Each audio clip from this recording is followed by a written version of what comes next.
Moving forward to the next question, question number 5. Enumerate the hormones secreted by anterior pituitary gland. Anterior pituitary gland.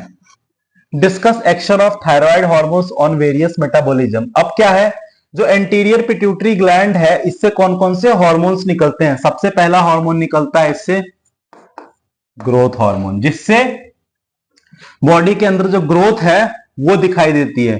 दूसरा आता है TSH, thyroid stimulating hormone. तीसरा आता है एड्रीनोकॉर्टिकोट्रोपिन hormone, ACTH. चौथा आता है फॉलिकल स्टिमुलेटिंग हार्मोन, एफएसएच।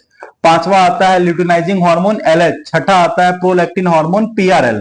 सातवां आता है मेलानोसाइट स्टिमुलेटिंग हार्मोन, एफएसएच। ठीक है, अब क्या है, ग्रोथ हार्मोन, ये ग्रोथ कराता है। थायराइड स्टिमुलेटिंग हार्मोन, ये थायराइड, बॉडी के अंदर जो थायराइड है उसकी कंडीशन को मेंटेन करता है। तीसरा आता है एड्रीनोकॉर्टिकोट्रोपिक हार्मोन। चौथा आता है फॉलिकल स्टिमुलेटिंग हार्मोन, एफएसएच, ये फीमेल्स में होता है। ठीक है, पांचवा आता है ल्यूटिनाइजिंग हार्मोन, एलएच, ये भी फीमेल्स में होता है।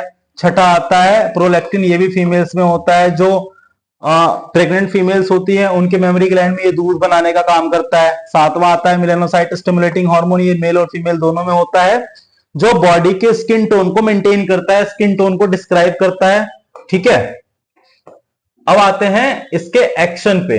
अब थायराइड जो है, थायराइड हार्मोन का मेटाबॉलिज्म पे क्या एक्शन आता है? सबसे पहला एक्शन आता है ये बेसल मेटाबॉलिज्म रेट को बढ़ाता है, बीएमआर को बढ़ाता है, जिससे क्या होता है, एनर्जी यूजेज बढ़ता है और हीट प्रोडक्शन होता है बॉडी के अंदर। ठीक है, उसके बाद आता है कार्बोहाइड्रेट मेटाबॉलिज्म को भी बढ़ाता है ये। ठीक है, लिपिड मेटाबॉलिज्म को भी बढ़ाता है और प्रोटीन मेटाबॉलिज्म को भी बढ़ाता है। अब कार्बोहाइड्रेट मेटाबॉलिज्म में क्या होता है, ग्लूकोज एब्जॉर्प्शन को ये बूस्ट करता है, ग्लूकोज एब्जॉर्प्शन को ये बढ़ाता है। ठीक है, लिपिड मेटाबॉलिज्म में क्या होता है, फैट जो है बॉडी के अंदर, उस फैट का ये ब्रेक डाउन करता है, फैट को अलग अलग पार्ट में ये तोड़ता है। उसके बाद आता है प्रोटीन मेटाबॉलिज्म, ये प्रोटीन सिंथेसिस को बढ़ावा देता है। ठीक है, उसके साथ साथ ये और क्या करता है, ये थ्रोम्बोजेनेसिस करता है। थ्रोम्बोजेनेसिस कैसे करता है, बॉडी टेम्परेचर को बढ़ाता है। कैसे, हायर मेटाबॉलिक एक्टिविटी। आपने देखा होगा जब हमें ठंड लगती है तो हम अपने हाथों को रब करते हैं, हम बॉडी को एक्स्ट्रा हीट प्रोवाइड कराने की कोशिश करते हैं। ठीक है, उसके बाद आता है कार्डियोवैस्कुलर इफेक्ट, ये हार्ट रेट को भी बढ़ाता है, कार्डियक आउटपुट को बढ़ाता है और ब्लड फ्लो को बढ़ाता है।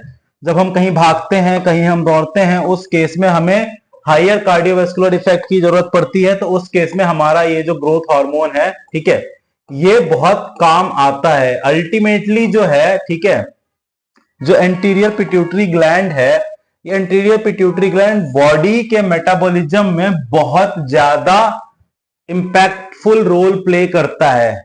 जो भी मेजर इवेंट्स हो रहे हैं बॉडी के अंदर, चाहे बॉडी के मेटाबॉलिज्म से रिलेटेड हो, चाहे बॉडी के ग्रोथ से रिलेटेड हो, चाहे बॉडी के अंदर फीमेल पेशेंट में या फीमेल्स में जो भी बॉडी के अंदर चेंजेस आ रहे हैं, चाहे वो बिफोर प्रेगनेंसी हो, चाहे वो ड्यूरिंग प्रेगनेंसी हो, चाहे वो आफ्टर प्रेगनेंसी हो, उस केस में हमारा anterior pituitary gland most effective role play करता है ह्यूमन बॉडी के अंदर। यहां पे आपका असाइनमेंट नंबर 1 कंप्लीट होता है। Thank you so much. My name is doctor Abhishek Sharma. Thank you.